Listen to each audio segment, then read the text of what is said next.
What I say to you is, I don't know why you're always an apologist, and many of your colleagues apologists for the Republican position. Ro Khanna, that's nice.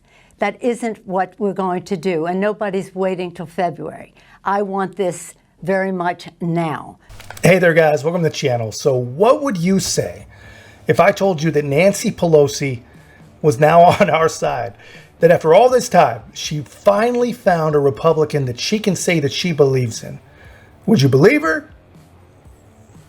Or what would you think it was? Before we dig into that, guys, thanks to everyone that's been subscribing and leaving such great comments.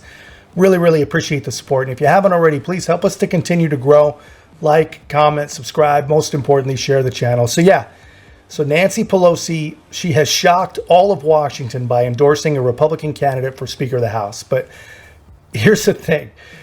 This should not at all surprise us, and it should actually be the opposite of an endorsement. I'll get into everything I'm saying here, but first, let's have a look and let's have a listen to Nancy herself going on CNN and proving what a wonderfully bipartisan, fair, and truly beautiful woman that she is.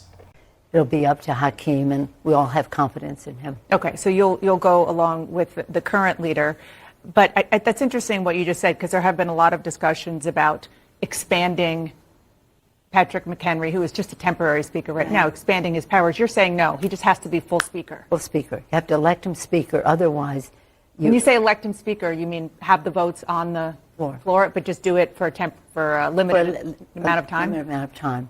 And the other aspects of it relate to what agreement we could come to. I don't know what their vote is on the Republican side. I would hope that this could be a consensus vote, but it just depends on the scope, the language, and one more question timing. on that. Does there need to be a promise for bipartisan legislation to ensue, to go through the House after such an agreement if Democrats were on board? Well, that will be up to Hakeem Jeffries. Okay, got it.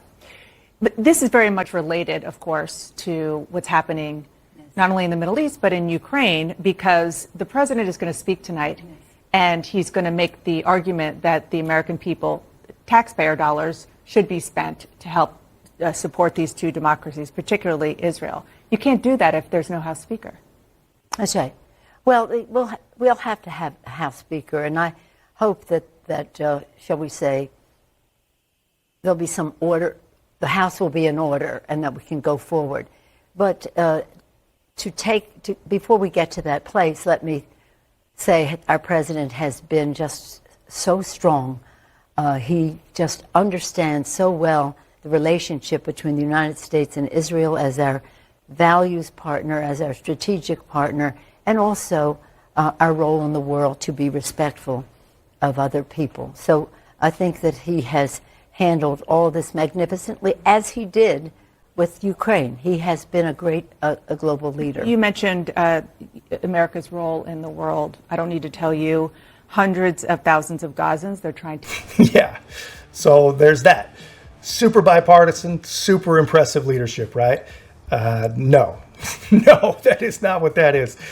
To all of you Democrats out there who are actually impressed by this, who have actually tricked yourself into believing that this is what bipartisanship looks like, and that we should commend this, I beg you, do a little thought exercise. Stay as intellectually honest as you possibly can, right? And tell me, how would you view a Democrat that had the full-throated support and endorsement of Donald John Trump? Just let that sink in.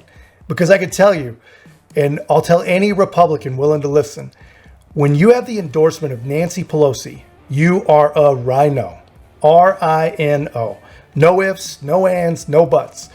And you just became unpickable. That is the kiss of career death, for sure. And it's a good new rule. If Nancy likes you, I don't. And really, I mean, what a lesson to the rest of us on how Washington, D.C. really works and really looks, right? And honestly, to those of you who have denied the existence of the Uniparty, you're welcome. There it is. Proof. Unashamed, unfiltered proof. And anyway, guys, I thought you'd get a kick out of that. Let me know your thoughts in the comments. If you haven't already, please make sure to like, comment, subscribe. Most importantly, share the channel. We'll see you in the next one.